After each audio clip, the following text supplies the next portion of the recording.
The silver spaceship moved slowly through the orange sky of planet Kepler 442b. Inside the ship, Ambassador Kevvar looked out the window at the strange world below. His green scales felt tight with worry as he watched the large building complex grow bigger beneath them. 3 eyes moved across his reptilian face, each one looking at different parts of the research facility that was their destination. The reports had been very clear and very disturbing. Human children were being kept in cages like animals.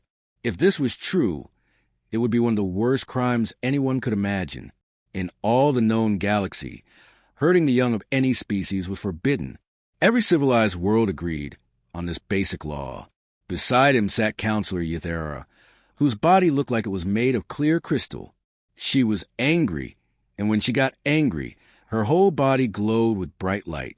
The reports say they have human children locked up like test subjects, she said, her voice sounding like wind chimes of storm. This breaks 17 different laws that all planets agree to follow. Kefvar nodded his heavy head. The Drakmarie people who ran this facility had always been trouble. They were big lizard-like creatures who loved fighting and war. But even they had never done something this terrible before. Taking children prisoner was something that shocked every species in the galaxy. The transport ship landed on a metal platform with a soft whoosh sound. Through the thick windows, Kefvar could see a group of Drakmarie officials waiting for them. Their reptile faces were trying to smile, but their yellow eyes watched every move the inspection team made. They looked like predators waiting to attack. Dr. Vexthal walked toward them as they got off the ship.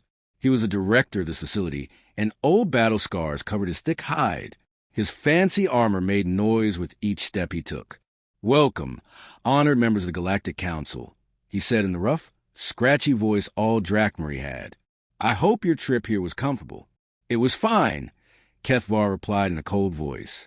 "We are here to look into very serious charges about how you treat human prisoners, especially the young ones. I expect you have prepared to show us everything." Something strange flickered in Dr. Vexthal's yellow eyes.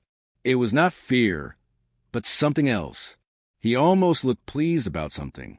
"Of course, Ambassador, but I think you'll find that our work here is very different from what your reports say. We are very proud of the help we give to those who need it." The inspection team looked at each other with confusion. Help? That was not what military research facilities usually talked about. As they walked toward the main building, Kefvar noticed something odd about how it was built. The walls were thick and strong, yes, but not in the way a prison would be. The defensive systems looked like they were meant to keep something out, not keep something in. Sensors tracked overhead, and he could count at least 6 different air cleaning systems humming quietly in the background. "Your security seems very strong," said Lieutenant Commander Zexali, the team's military expert. His body looked like a giant beetle, and his black shell reflected the harsh lights of the facility. "We have to be careful," Dr. Vexthal replied. "This planet has some dangerous problems. We cannot take any chances with the safety of our guests." The word hung in the air strangely. Guests, not prisoners. The main hallway stretched ahead of them like the throat of some huge beast. Doors lined both sides, and each one buzzed with electronic locks. Kefvar's scales prickled with worry as their footsteps echoed off the shiny metal floors. The facility was very clean, almost too clean. It was the kind of place where people were trying very hard to control something that did not want to be controlled. "The subjects live in Section C," Dr. Vexthal explained as he led them past rows of monitoring equipment. "We have kept the best living conditions for human body needs. Temperature stays at 22 degrees, humidity at 45%. And we use full-spectrum lights to copy the sunlight from their home world." Counselor Yathera's crystal body flickered with anger. "Subjects? These are children we are talking about, not laboratory animals." "Of course," Dr. Vexthal said quickly, but his tone did not sound sorry. That was a poor choice of words. "The young humans have been given education materials, fun activities, and proper food. We have given them everything they need." They turned a corner and saw the first containment area. Through a wall made of strong, transparent metal, Kefvar could look into a white room with a bed, desk, and chair. A small human child, maybe 10 years old, sat on the floor with her legs crossed. Around her were electronic parts arranged in exact patterns. "What is she doing?" Lieutenant Commander Zexali asked, his compound eyes focusing on the child's careful movements. "We are not completely sure," Dr. Vexthal admitted. "They all do this, arrange objects in complex patterns. Some kind of way to deal with stress. We think. Very interesting from a mind study point of view." Kethvar felt his blood get cold.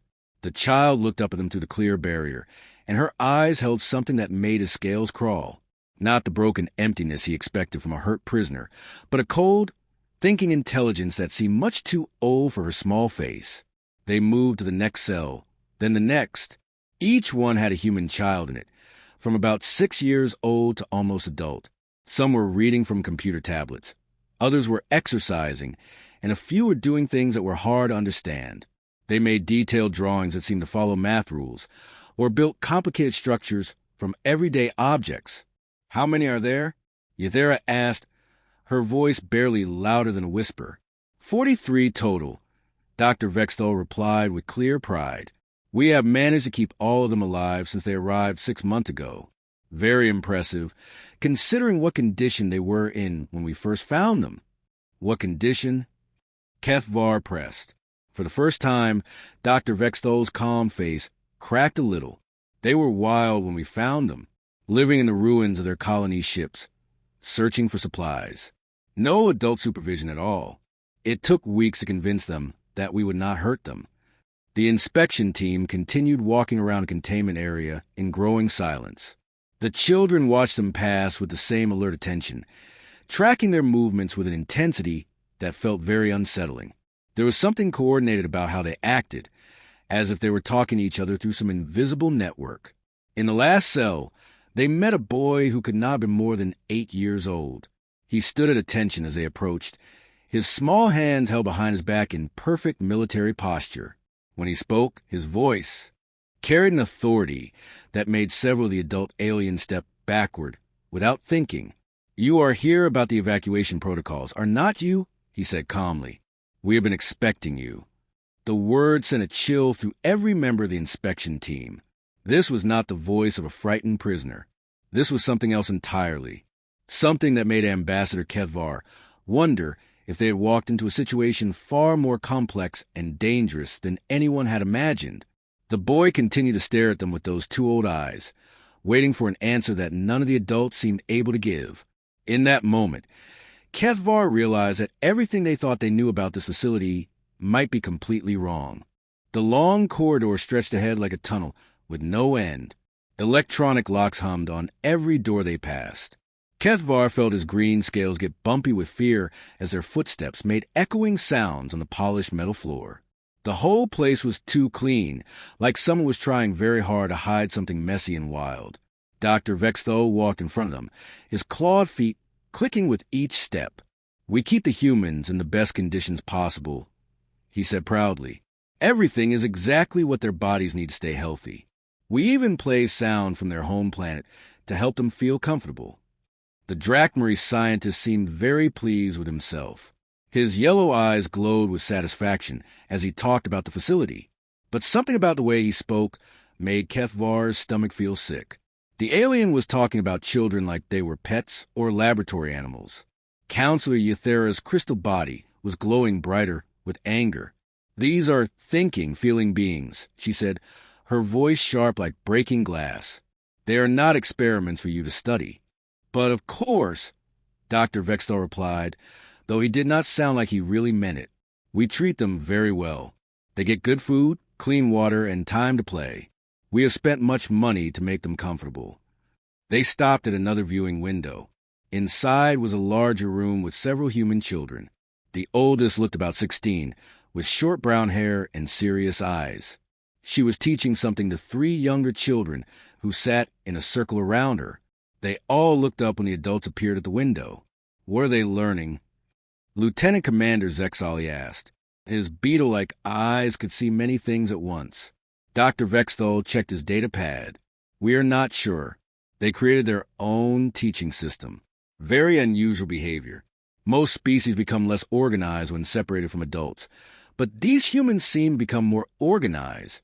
Kethvar watched the teenage girl point to different parts of what looked like a hand-drawn map. The younger children nodded and asked questions in voices too quiet to hear through the thick walls. There was something about the way they moved that reminded him of soldiers getting ready for battle. They walked to the next window. This room held twin boys who looked about 12 years old. They had taken apart some kind of electronic device and spread all the pieces across the floor in neat rows. Their hands moved quickly and surely as they worked, like they had done this many times before. They do this every day, Dr. Vexthal explained. Take things apart and put them back together. We give them broken equipment, sometimes to keep them busy. They always manage to fix it, even though they are just children. Just children who can repair advanced technology. Yathera said quietly, "Does that not seem strange to you?" The Drachmarie shrugged. Human young develop differently than most species. Their brains grow quickly under stress. In the third room, they found something that made all the adults stop and stare. A girl who could not have been older than 14 had covered one entire wall with complex drawings. Mathematical symbols, star charts, and technical diagrams filled every inch of space from floor to ceiling. At the center of it all was what looked like a detailed map of the local star systems. How did she get information about star positions? Kethvar demanded. Dr. Vexthal looked uncomfortable for the first time. We allowed them access to educational databases. For learning purposes. We did not expect them to memorize astronomical data.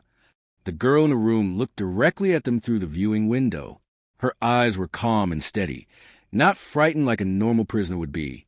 She raised one hand and pointed to a specific spot on her star map, then tapped her temple 3 times. The gesture seemed to mean something important, but none of the adults understood what. They continued down the corridor, looking into room after room. Each held human children doing things that seemed impossible for their age. Some were writing in notebooks with symbols that looked like code. Others were exercising in patterns that resembled military training. A few were simply sitting quietly, but even their stillness felt purposeful and alert. "They watch us," Lieutenant Commander Zexali observed.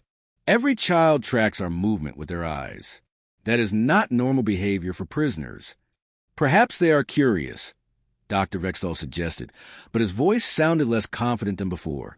In one of the larger rooms, they found 8 children of various ages working together on something that made Kethvar's blood run cold. They had somehow obtained cleaning supplies and basic tools, which they were using to create what looked like weapons. Sharp objects, crude but effective, lay arranged on a table like an armory. "Stop this immediately," Yathera commanded, her crystal form blazing with light. "You cannot allow children to make weapons." Dr. Vexthal quickly activated an intercom system. "Subjects in room 15, please step away from the table." His voice boomed into the room. The children looked up at the speaker, then at each other. The oldest, a boy with red hair who looked about 15, walked calmly to the viewing window. He placed his hand flat against the transparent wall and spoke in a clear, strong voice. "We are not subjects," he said. "We are survivors, and we will be ready when the time comes." His words sent ice through every adult in the hallway. Ready for what? What time? The boy's eyes held knowledge that should not exist in someone so young. Knowledge of things terrible and final. Dr. Vexthal turned off the intercom with shaking claws. "They have been saying things like this more often lately," he admitted. "We think it is some kind of group fantasy, a way to deal with being separated from their families." But Kethvar was not so sure. The coordination between the children, their advanced skills, their calm acceptance of their situation, none of it fit with normal responses to imprisonment. Something else was happening here, something the Drachmarie either did not understand or was deliberately hiding. At the end of the corridor, they found the most disturbing sight yet. The final room was larger than the others and held 12 children ranging from very young to nearly adult.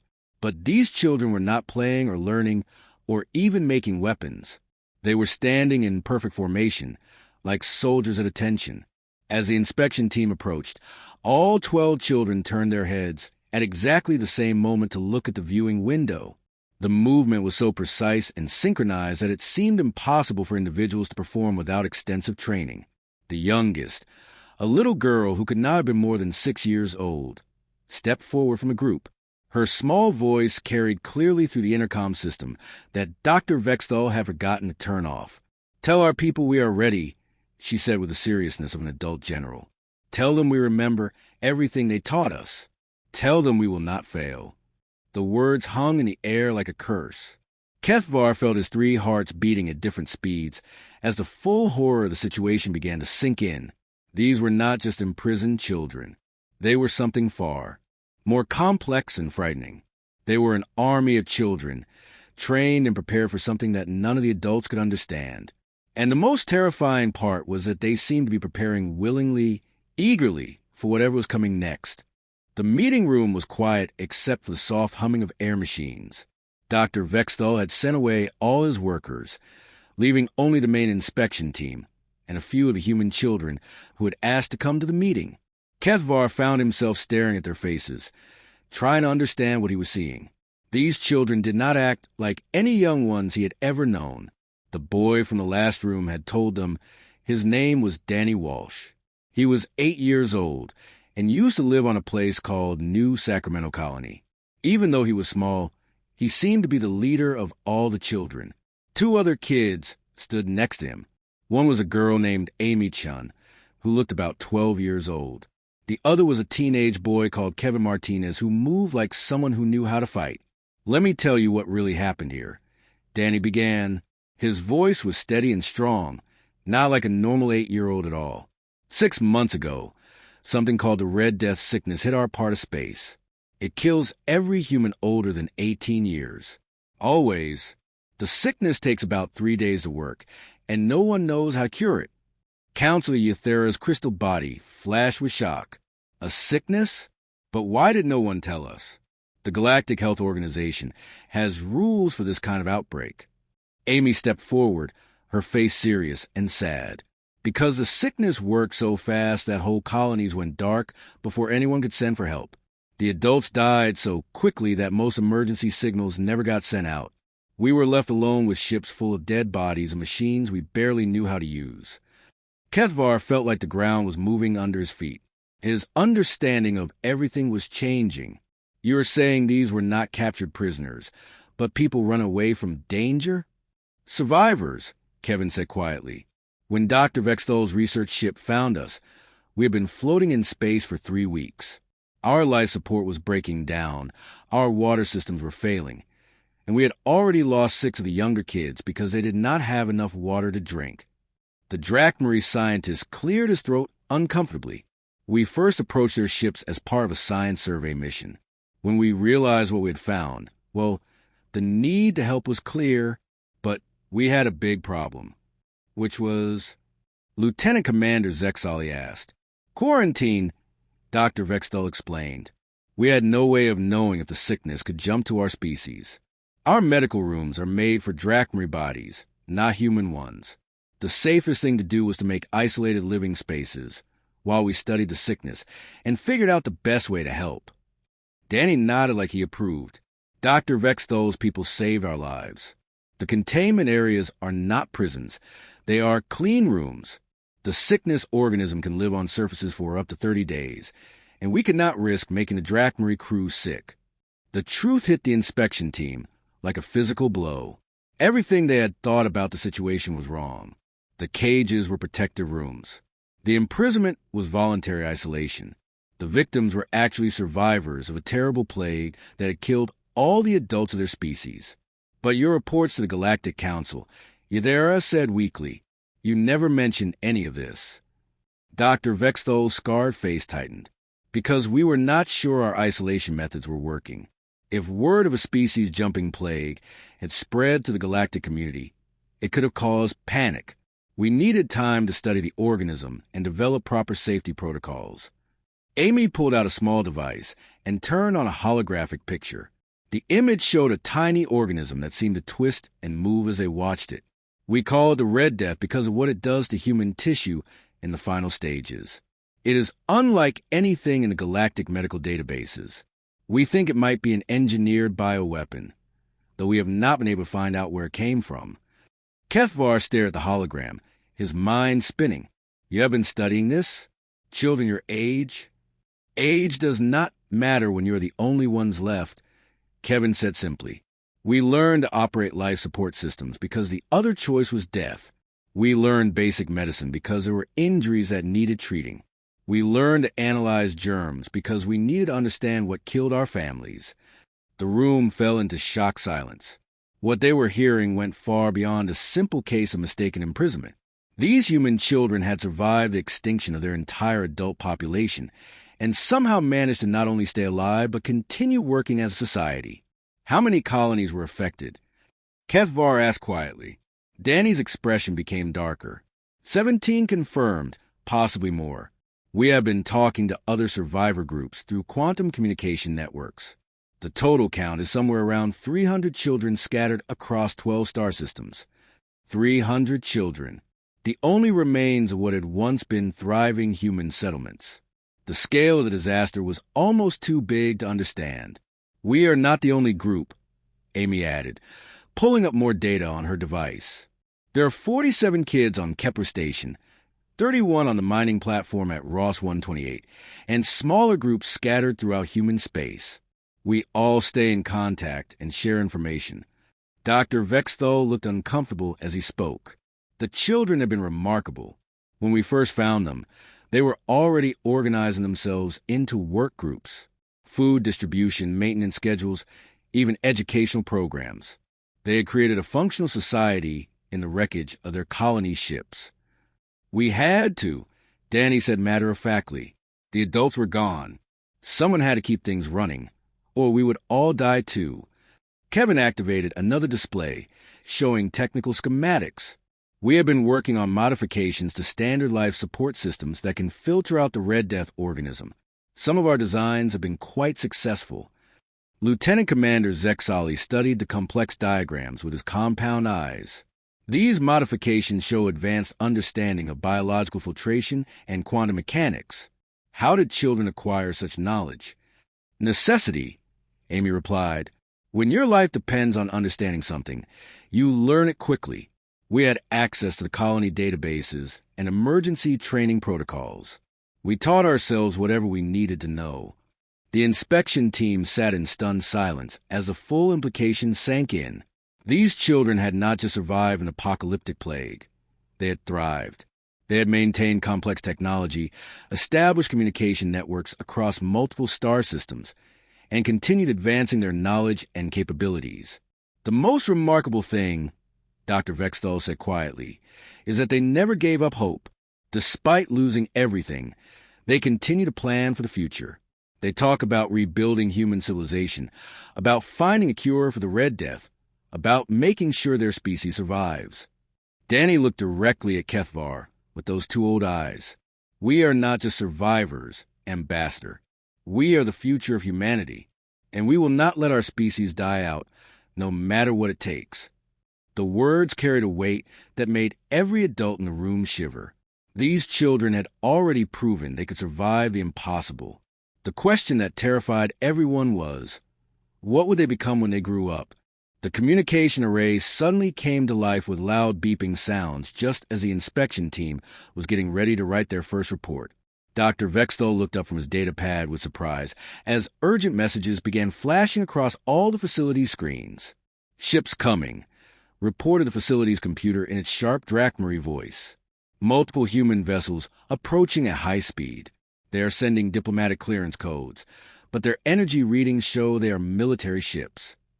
Through the observation deck's big window, Kethvar could see the first ships coming out of hyperspace. They were sleek vessels that looked like warships even though they had civilian markings painted on them.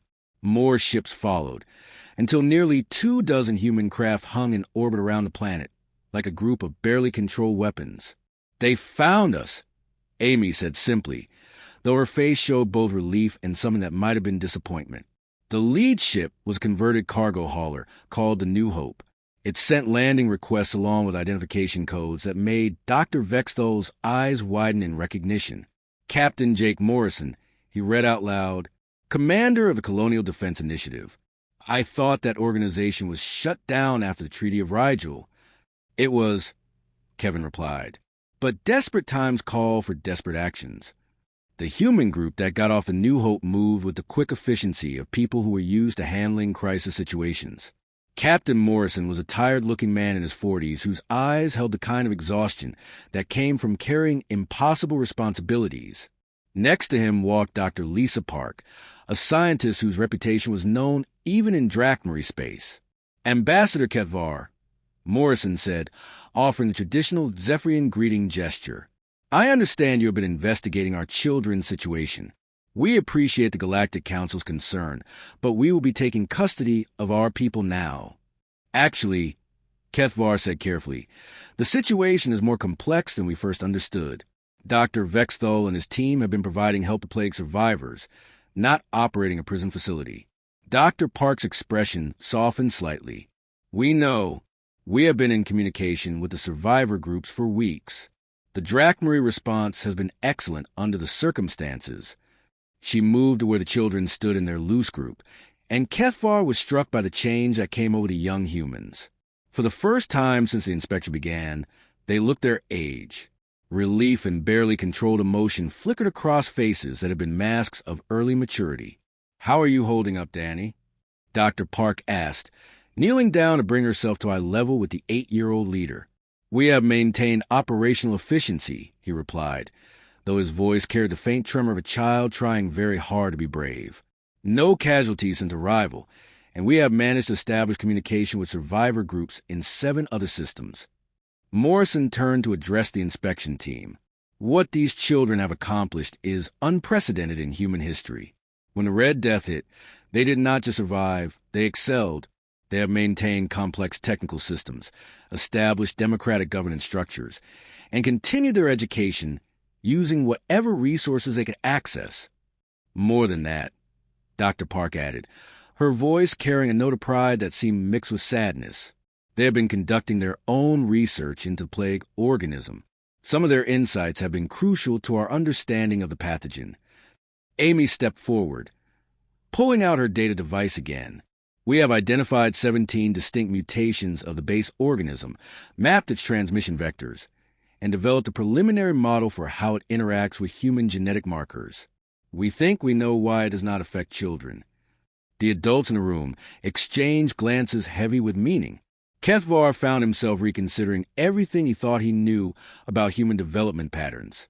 In most species, young ones needed lots of adult supervision and protection. The idea that children could not only survive the extinction of their entire adult population, but actually contribute meaningfully to solving the crisis that caused it was almost impossible to understand. We have prepared temporary housing aboard our ships, Morrison continued. The children will be moved to New Geneva Station, where we have established a research facility specifically designed to study the Red Death while maintaining proper quarantine protocols. What about the other survivor groups? Kevin asked. We are in the process of locating and evacuating all of them, Dr. Park replied. Your communication network has been invaluable in coordinating the rescue operations. As the human group began making arrangements for departure, Ketvar found himself watching the children with a new kind of respect. They moved with practiced efficiency, gathering personal belongings and shutting down the various projects they had been working on during their stay. There was nothing of the chaos or emotional breakdown he would have expected from young ones in their situation. But then something unexpected happened.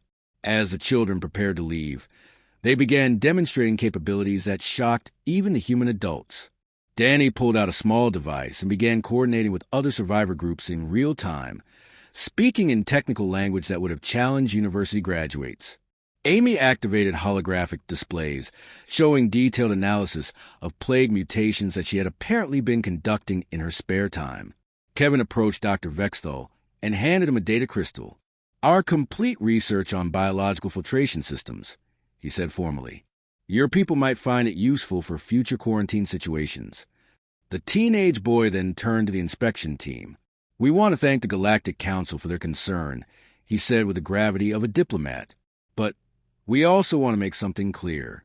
Humanity did not survive the Red Death by accident. We survived because we adapted. We learned. We became something stronger. Dr. Park looked surprised as she examined the data crystal Kevin had given to Dr. Vexthal. This contains original research, she said with amazement. Breakthrough theoretical work on biocontainment that our best scientists have been struggling with for months. Morrison's expression grew thoughtful as he watched the children efficiently organizing their departure. The psychological evaluations we conducted before coming here suggested these kids might need extensive therapy and rehabilitation.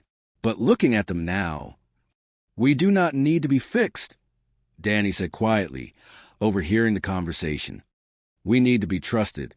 We need to be given the tools and resources to finish what we started. Amy activated one final holographic display. This one showing a star map with communication links connecting dozens of points across human space. Every red that represents a survivor group, she explained. We have been coordinating research efforts, sharing resources, and planning. Grew distant. We will keep working on finding a cure. And if we cannot, he shrugged with terrible adult pragmatism, then we will make sure humanity's knowledge and culture survive, even if the adults do not. As the human ships departed, carrying their precious cargo of survivor children toward an uncertain future, the inspection team stood in stunned silence. They had come expecting to investigate a war crime, and instead discovered something that challenged their fundamental understanding of what young beings were capable of when pushed to their limits. In my report, Kethvar said finally, I'm going to recommend that the Galactic Council establish new protocols for dealing with species-wide catastrophic events. These humans have shown capabilities that our standard models cannot account for. Counselor Yethera's crystalline form pulsed with thoughtful light. The terrifying thing is not what they survived. It is how well they survived it. If human children can accomplish this much under these circumstances, what are human adults capable of when they are not holding back? Lieutenant Commander Zexali clicked his mandibles nervously. Let us hope we never have to find out. As the New Hope and its escort disappeared into hyperspace, Dr. Vexthal shut down the facility's main systems with something approaching relief. In all my years of research, he said quietly, I have never encountered anything quite like them. Those are not just children. They are the seeds of something that could reshape the galaxy. The Drakmari scientist paused, looking out the stars where the human ships had vanished. And frankly, that prospect is both inspiring and absolutely terrifying for the long-term survival of our species. The Red Death may have taken our parents, but it did not take our future. As the human ships prepared for departure, the children moved through final preparations with an efficiency that bordered on the supernatural. They had protocols for everything, data backup procedures, equipment inventories, even contingency plans for emergency situations during transport. Danny approached Kethvar one last time as the others prepared to leave. Thank you for coming to check on us, he said with the gravity of someone far older than his years. And thank Dr. Vexthal for us. His people gave us time when we needed it most. What will happen now? Kethvar asked, the boy's expression